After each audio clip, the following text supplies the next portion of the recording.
Okay, nk'ibisanzwe rero iyi ngiyi ni Ubugeni TV, nkubitsa ko ukomeza gukora subscribe ndetse na like na share kugira ngo dukomeze tubana neza. Nk'ibisanzwe ngiye ndi Patrick Promoter.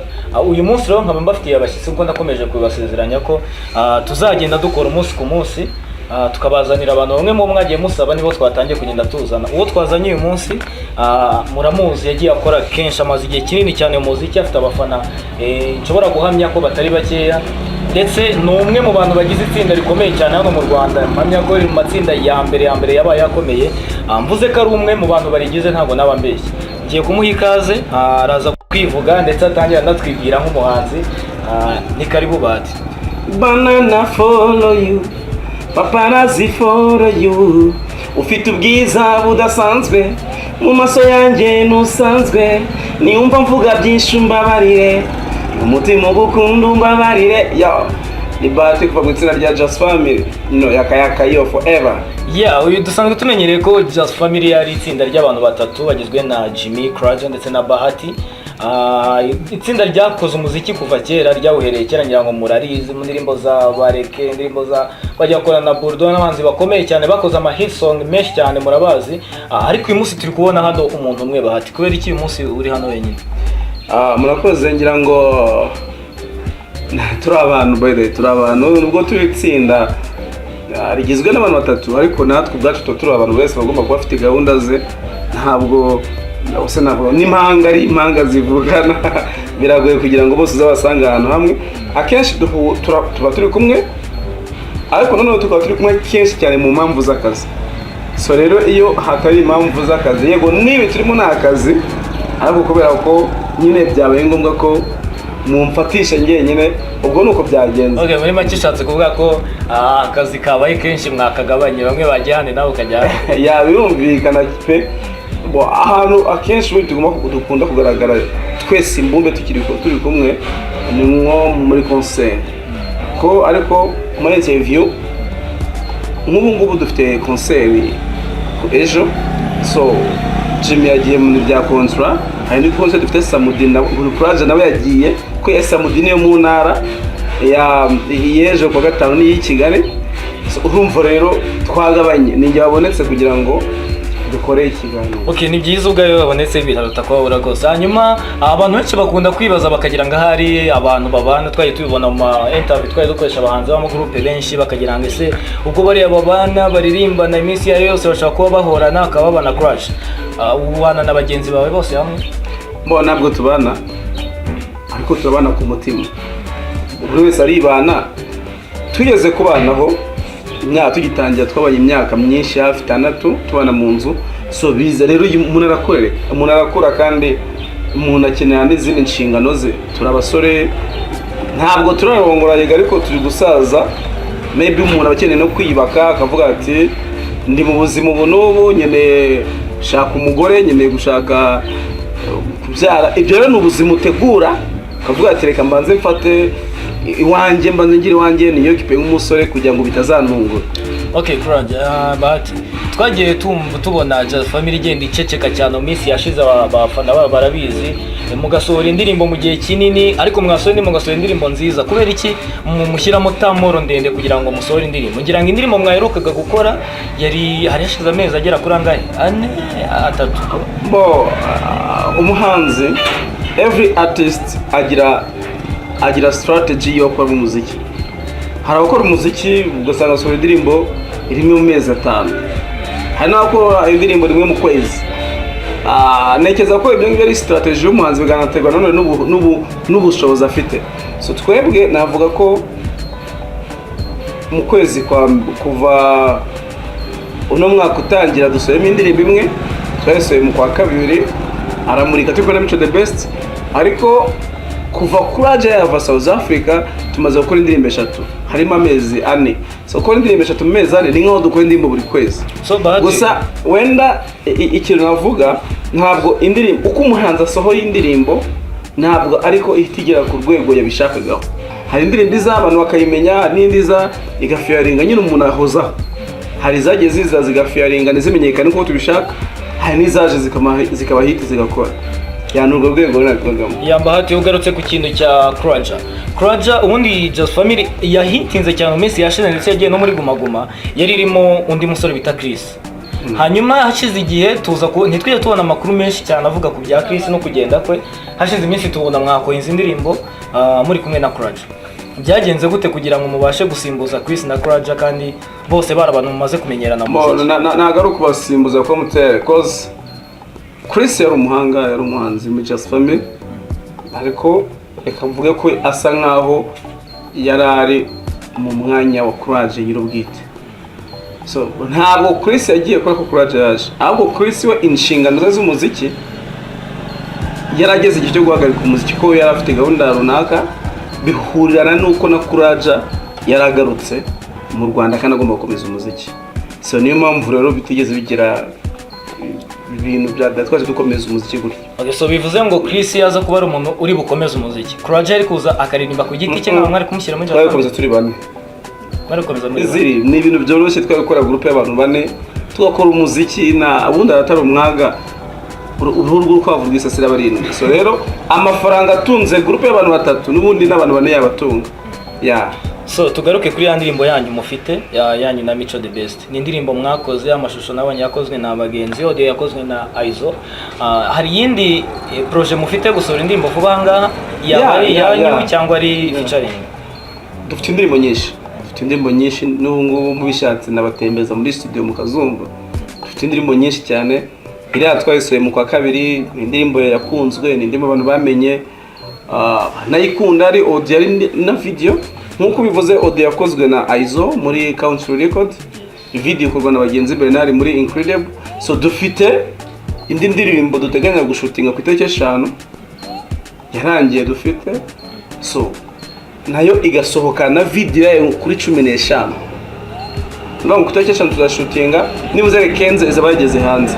So urumva rero ntekereza ko ari bimwe mu bikorwa dufite kandi dufite gukomeza gupromotinga cyane kugira ngo abakunzi bacu bakomeze babone ibintu byacu bishyashya.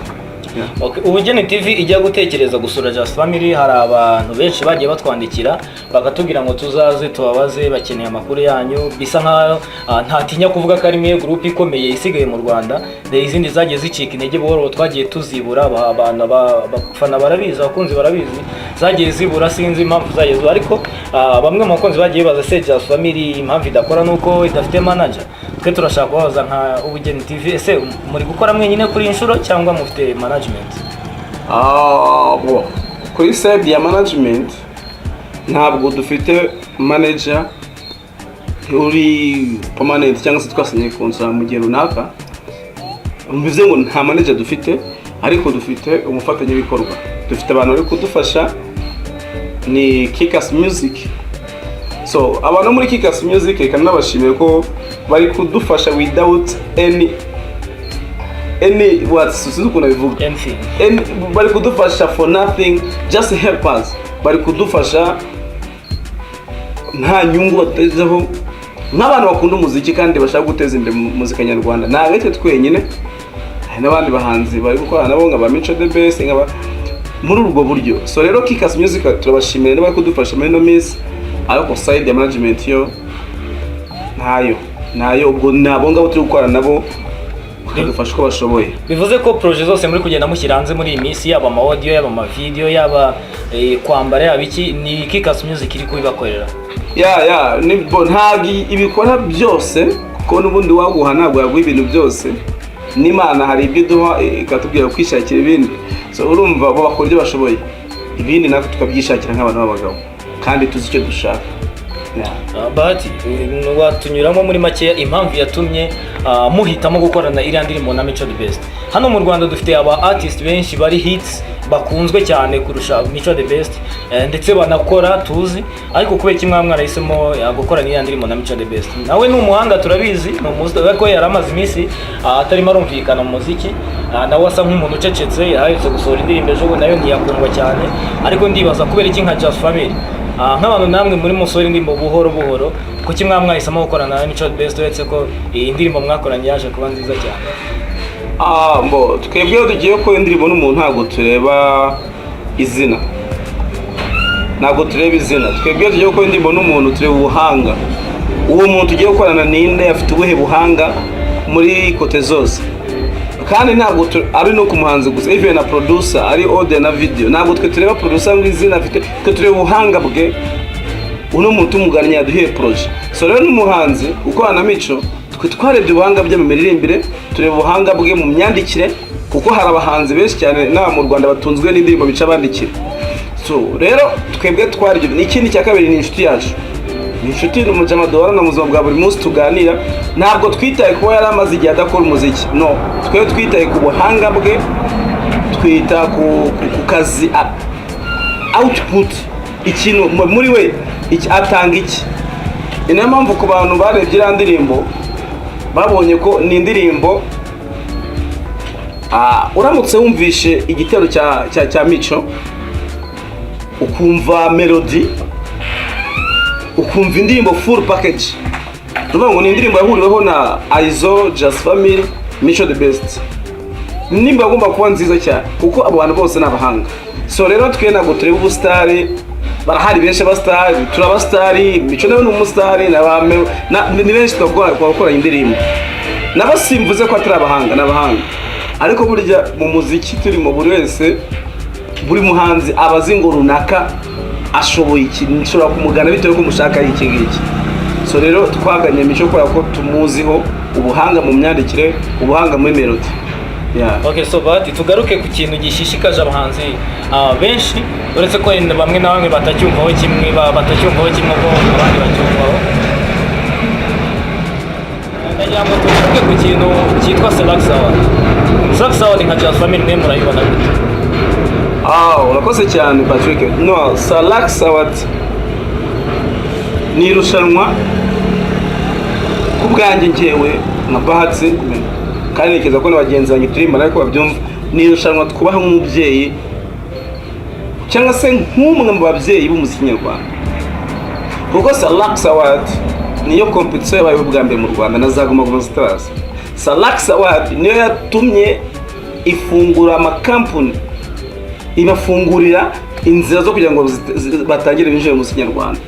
Salax Award niyo yatumye umuhanzi agira agaciro mu Rwanda. Kera twaririmbaga nyine tukabaho ukaririmba gutyo hovyo, ukaririmba utazi ngo ibyanjye ibishimwa n'abandi, bibonwa n'abandi, ese ubundi bigira umuziki wanjye ku gihe kipimo.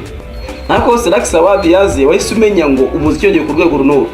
Hari ukuntu umuntu yibeshyaga ngo ni hit, ngo runaka ndamurenze, bimaze kujya muri competition umuturage yatoye uhita ubona urwego uriho. So Salax rero ni irushanwa riklasa umuhanzi rikamwereka urwego ariho, kuko hari abibwira ko bagezeho kandi batagezeyo. Iyo wagezeyo umuturage babibona akagutora, sibyo? So rero ni irushanwa twubaha, ni irushanwa njyewe natwe Just Family turimo turinomine. Turanashimira turashimira n'abakunzi ba Just Family bakomeje kudutora, ko bari kudutora cyane, turabikurikirana, turabashimira cyane, tunabasaba gukomeza kudutora paka ku gikombe, kuko twebwe Salax Award ya mbere twari turi nomine, Salax ya kabiri turimo, Salax ya gatatu twari turimo, Salax ya kane twari turimo, iya gatanu twari turimo, tugarutse mu ya karindwi. So urumva ni irushanwa tuzi agaciro karyo. Nono abo duhanganye mu cyiciro cy'amagroupe ni ubwa mbere babaye nomine. So nitwe twakababwiye ati iri rushanwa tugomba kuberekera inzira, kuko niba duhanganye n'amagroupe abaye nomine bwa mbere, twebwe ari inshuro ya gatandatu, urumva dufite experience muri iryo rushanwa, riheri Butare kugera za Petit Stade kugera Kigali. So urumva muri make mu magambo make, Salax Award ni irushanwa twe nka Just Family twubaha, ni irushanwa duhana agaciro, ndetse n'irushanwa twifuza ko ryahoraho rikanatera imbere cyane, kuko ubundi igihugu kitagira award se kibamo. So ugarutse ku kintu kijyanye na award na Salax Award, mwanyuzemo inshuro nyinshi kuva ku ya mbere kugera ku ya gatanu, mpaka mwagarutse ku ya karindwi. Ese ubundi kubatora muri Salax Award bigenda gute? Murakoze. Kugeza magingo ngaya kudutora no gukoresha SMS, ubutumwa bugufiya. Urafata telefone ya mufana Just Family kutureba, ugiye muri message, ushatse wanabikora none nahambivuga wallahi ndagufana reka mbikora bikore ubwo mbisona abantu bari no kubikora. Urafata telefone yawe, ugiye muri message, wandikemo 12 niyo nimero yacu 12, ubundi wohereze kuri 7 3 3 mbisubiremo, ni message ukanikamo 12 ukohereza kuri 7 3 inshuro 3. No kuvuga ngo ni 12 ukohereza kuri 7 3 3 3. Urahita ubona ubutumwa buvuga ngo urakoze gutora Just Family muri Salax Award mu cyiciro cy'amagurupe. Ni sawa, ngira ngo abakunzi ba Just Family babyumvise banabikoze. Ngiye kubera urukundo nkunda Just Family namaze kubikora deje ubwo cameraman Niel nawe uri hariya, ngira ngo mukanya ze akore kuri telefone. So Bahati, dukomeze ku bintu bitandukanye Just Family kugenda ikora. Ikigaragara cyo nuko ntatinya kuvuga ko iri gukora kurusha mu bihe bya mbere byashize. Nk'ubu ngubu nahoze mbona kuri telefone hariho makava yanyu y'igitaramo kiri muzakora ejo bundi muri iyi weekend, ngira ngo dufite ibitaramo byinshi. Iyo nazo mvuga dufite igitaramo ejo kuwa gatanu mu Nkumburwa bare hano Nyabugogo, abantu barahazi bamaze kubamenyera kwa Dani Vumbi mu kabari ka Dani Vumbi. By the way, dufite igitaramo kuwa gatandatu i Muhanga, hanyuma tukagira igitaramo noneho turi gutegura cyacu cya Just Family, ko ibyo byose ni ibiraka tuba turimo kuguhamagara. None igitaramo cyacu cya Just Family kiri ku cyumweru cyo welcoming welcome Courage kizabera Sun City ku itariki 10. Icyo gitaramo tuzaba turi kumwe n'abandi bahanzi, tuzaba turi kumwe na Majide Black, tuzaba turi kumwe na Young Grace, tuzaba turi kumwe na Carfar, tuzaba turi kumwe na JC. Aho nibo bahanzi bazadufasha mu guha ikaze Courage, aho kuva Courage ava South Africa ntabwo turamwereka abanyarwanda mu buryo buri official. Batubona nyine mbere ko gutyo ntabwo tutarakora igitaramo cyacu cyo kwereka abanyarwanda Courage ko yagarutse. So iki gitaramo rero kizaba Sun City ku cyumweru gitaha ku itariki 10. Nk'abantu nasaba abantu kuzaza kudushigikira iki gitaramo, ndetse n'icyejo baza of course bagomba kuza kwinjira mu Nkumburwa ejo n'ubuntu. Imuhango hazaza abanyamuhanga barabyumva. Hanyuma ikindi cyacu cya Sun City cyo birumvikana mu Just Family ku mutima agomba kuba hari. Okay, Bahati, no tugaruke ku buzima bwawe bwite. Ku buzima bwawe bwite tuve muri Just Family tujye ku buzima bwawe bwite. Bahati, ubundi uri umusore uteye ute, cyangwa imico yawe ni iyihe, imyifatire yawe ni iyihe? Ubundi biragoye kwivuga. Ubundi umuntu avugwa n'abantu bamuzi. Gusa Bahati ni umusore w'imfura mu muryango w'abana 4. Akaba ari umusore w'imyaka 29. Akaba inyuma yanjye hari abana 3 nkuko nabivugaga, umuhungu umwe n'abakobwa 2. Urumva turi abahungu 2 n'abakobwa 2. Akaba ari umusore uvuka kuri Bizimungu Alex na Musengimana Françoise. Navukiye ku Muhima, niho navukiye, ariko tuza kuva ku Muhima tuba mu Gatsata. Urumva navukiye ku Muhima nkurira mu Gatsata. Nkaba ndi umusore wize amashuri abanza kuri primaire ya Muhima, bose birumvikana. Hanyuma secondaire troncome myigira mu Gisovu ukibuye muri groupe superieur nayigiye Igitwe muri Ezapag. Hanyuma nza kurangiriza muri Sanyarugunga i Kanombe, niho narangije superieur. Université nayize muri Yerika. Bahati akaba umusore uri humble, niyo mpamvu ubundi nitwa Makacha. Bahati eke Makacha, ko Makacha bivuga humble. Yes. Okay, ugarutse utinda umusore uri humble. Bahati, mugira umwana?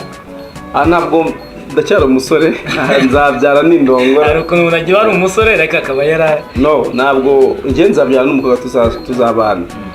Rero ndi umusibateri, ndi umusore sindarongora. Umunsi narongoye nzabamenyesha n'abantu bazabimenya. Okay, ati nzabamenyesha. Gusa I have a girlfriend. Ntabwo ndi single, nubwo ndi umusore sindi single. I have a girlfriend, kandi ntekereza ko Imana ifashije ari we twazabana. Birumvikana ati ngiye mfite umukunzi narangirije nubwo ndi single. Bahati, ubundi iyo ubyutse mu gitondo ukora iki? Iyo mbyutse mu gitondo ubundi ngiye mbyuka saa 11 buri munsi. Nakora sport bwa pompage busanzwe, domino busanzwe bwo mu rugo. Saa 12 n'igice nkandarangije ngakora douche. Ndi umuntu ukunda filime cyane, buriya mba nzi filime yaraye. Iyo nta gahunda mfite hari filime mba naraje. Iyo maze gukora douche mitanywa mfata breakfast ngata nicara kuri ya filime yaraye, kuko ntabwo nkunda kugira gahunda muri avamite kitse yari gahunda z'ama contrat n'ibyo ngibyo. Ariko ubusanzwe amanywa yose niringo kuri filime, studio dufite studio tuyikora nijoro, nawe mfite interview nkajya muri interview, nawe mfite concert nyinshi ziba nijoro, nirirwa kuri filime. Noneho ya masaha ya saa 2 saa 1 ubwo ngiye gutangira gukora gahunda zanjye, akaba ari bwo mva mu rugo. Ubu ya filime ho nayigarukirije, niba ari seri ubwejo mu gitondo mva ndangije siporo niho nyikomereza. Ya nuko nguko ubundi Diamond niba ari indirimbo ngo mchana usiku pupu, mchana tunalala usiku pupu. Abahanzi baryama ku manywa bagakora nijoro. So rero ngewe ku manywa mba ndikora filime, nasinzira nkaryama nyine. Ya ubuzima bwanjye bw'umunsi bari ubwo ngomba. Ugarutse ku kintu cyo gukunda filime cyane. Bati ureba filime zisobanuye cyangwa ureba filime zidasobanuye? Ngewe rero kamubwiza ukuri, ntabwo ngende bwiyemere pe. Ngewe filime zose ndazireba. Icyongereza ndacyumva, it's okay. Igifaransa nicyo ntumva neza, ariko filime zose ndazireba. Isobanuye ndayireba. Rocky ndamureba, June bose ndabazi. Basankara ndabareba. Kuko hari igihe umuntu aba akunda filime ukayibona nyine isobanuye. Sibyo bakagutanga ukayibona, ari n'ukuntu ubona trailer ukavuga ngiye mbanza amafilime n'igihe azasohokera. Noneho nkibagirwa igihe asohokeye ikangiraho isobanuye, mba ngomba kuyireba nitaye ko kuba numva icyongereza cyangwa se kuba yabiri mu gifaransa. Ngiye rero ndeba filime bitewe n'ukuntu imeze, igihe cyose ngereyeho bitewe n'uko imeze ndayireba. Okay, ugarutse ku kintu cyo kureba filime zose, nuko hari abajya bavuga ngo ngende bisobanuye cyangwa idasobanuye. Zose ndazireba. Nabone musobanuzi ukunda kurusha abandi? Bose ndabakunda ko bose hari ibintu uyu nguyu niwe musobanuzi nkunda filime ye, niyo yaba ari mbi nayireba. Ngewe bose ndabakunda. Ari Rocky ndamukunda, ari Junior ndamukunda, ari Pike ndamukunda, ari Sankara ndamukunda. So ko man bara tipe barakora, bagerageje kuzana innovation mu bintu byabo. Sibyo kandi kuko bakora ibintu byiza, image kaza ari nziza. Rero ngewe bose ndabakunda kuko filime nakunze uwayisobanuye wese. N'aba Robert nabari umve ko hari nabo nzi mutazi. Yumvikana cyane ko bakunda kureba filime. Ikintu kijyanye n'umupira nawe ndabukunda cyane of course. Ndabukunda ndetse no muri siporo nkora nyina n'umupira ko ngiye buna nyiri umwana akina umupira cyane. Nakinye no muri deuxième division by the muri Esperance nakinyemo. Harimo mu Rwanda mfana equipe ya APR. Fana equipe ya APR, nafana muri Espagne Barcelona, nafana mu Butaliyani AC Milan. Mu Bwongereza simfana. Mu Rwanda nangufana? Mu Rwanda navuze ko mfana APR. Ufana APR? Ya. Biragoranye gufana APR mu Rwanda. Ubundi abahanzi benshi bafana Rayon kugira ngo babone abafana. None se ukuri kwa nyako burya nuko ntabwo ngende buvuge kubera ubucuruzi, ngende bwa kubera umutima wanjye. Ngiye mfana APR kuva kira nyiri umwana afana APR. So rero ntabwo nshobora gufana Rayon Sport kubera ubwinshi bw'abafana bayo, kuko hari n'abafana bareba bakunda Just Family. So umupira n'umuziki uratandukanye. Hari abafana bareba bakunda Just Family, kimwe nuko muri Just Family Jimmy na Courage abafana Rayon Sport cyane. So urumva ku gihe cya match Rayon Sport na APR bahuye mba ndimo hagati, ariko bamereye nabi. Ariko icyiza ni kimwe nuko iyo dutsinzwe turabyemera. Iyo ngiye nsinzwe ndabwira ati gazi mwatsinze, nabo twabatsinda bakemera ati mwatsinze nake. Jya mugurira nakantu cyangwa betting. Ya turabetinga cyane, tuba tumeze gutya. Okay, Bahati, nagira nkubaza no mu buzima busanzwe uri mu rugo, muri restaurant cyangwa wasohotse bisanzwe, ukunda kurya iki, ukunda kunywa iki? Mbonye sinjya njya muri restaurant, sorry. Sinjya njya muri restaurant peketse niyo turi mu bihe bya guma amahoteli. So kandi nabwo hari ibiryo njya muri hoteli bidashobora kuneza ikibazo. Ubundi njya muzo busanzwe nkunda umuceri, ngakunda ibirayi, ngakunda akawunga. Izo ndyo eshatu nizo ndyo zidashobora kure wanjye: umuceri, ibirayi, akawunga. Ubwo imboga zose uri bushyireho nibyo ngibyo. N'umuntu uzanumira ukunda Bahati ewana uzateka umuceri cyangwa ibirayi cyangwa akawunga, none imboga uteka izo ushaka. Sinakutegeka inyama, sinakutegeka amashu cyangwa se dodo, bitewe n'ubushobozi bwawe, ariko umuceri, ibirayi, akawunga kimwe muri ibyo. Ntabwo niyera ariko hatagomba kuburaho ibishyimbo. Mu mboga watetse ntihagombe kuburaho ibishyimbo. Ubwo bivuze ngo uranakomeye cyane uko abasore barya ibishyimbo bakunze kuba bakomeye. Yanjye nkunda ibishyimbo, actually ipura yanjye yose ari bikagera igomba kuba iriho udushyimbo dukaranze ku ruhande twumye. Kuko ndi ibishyimbo ukabura inzobe kandi bavuga ko ibishyimbo bigira abantu igikara. iyo ni mentalite y'abantu. Njye navutse gutya, navutse ndi inzobe, iwacu bose ni inzobe, nize muri internet turya ibishyimbo kuva ku wa mbere kujya ku kundi wa mbere, sinigeze mbigikara. Ntekereza ko iyo ngiyo ari imyumvire y'abantu bamwe na bamwe, ntose ko mbirya muganga ko nabigikara.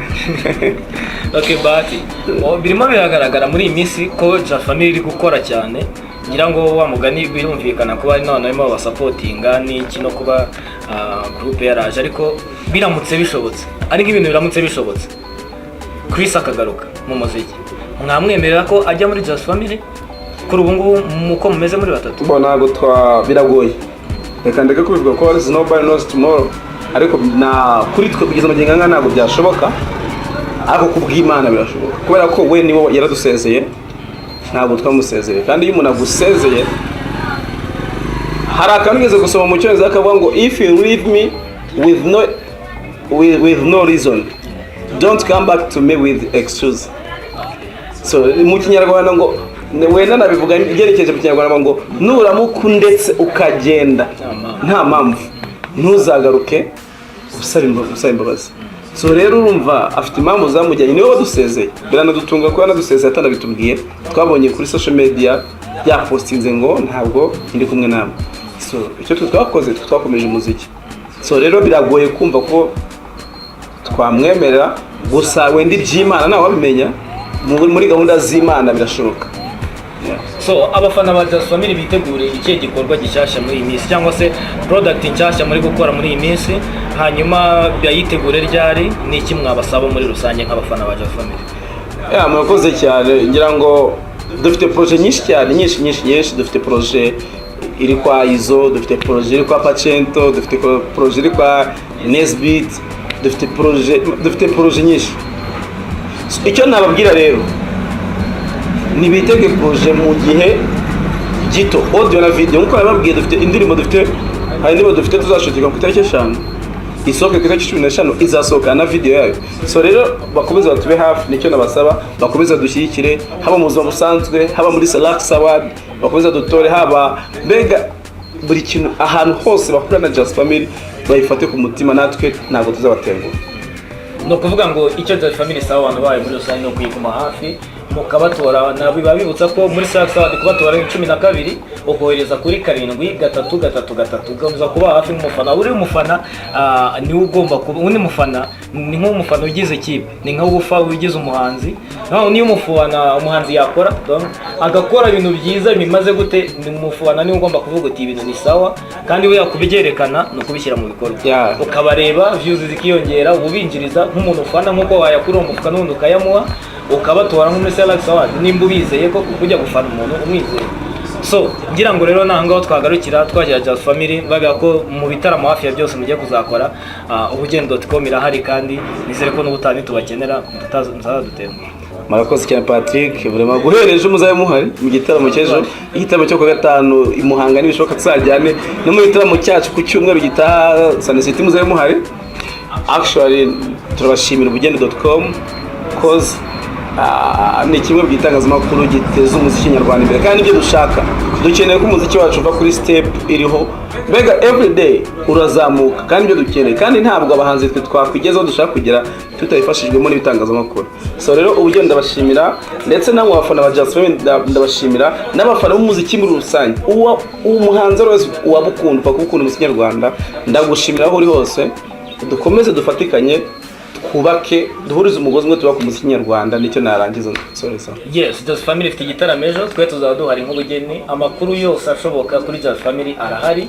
Bafite igitaramo i Muhanga, nyamuneka muzaze, tuzabe duhari turi benshi. Bafite igitaramo Sun City, muzakitegure guhera uyu munsi mukitegura. Hanyuma twari turi kumwe na Bahati, umwe mu bagize itsinda rya Ja Family, General Patrick Promoter.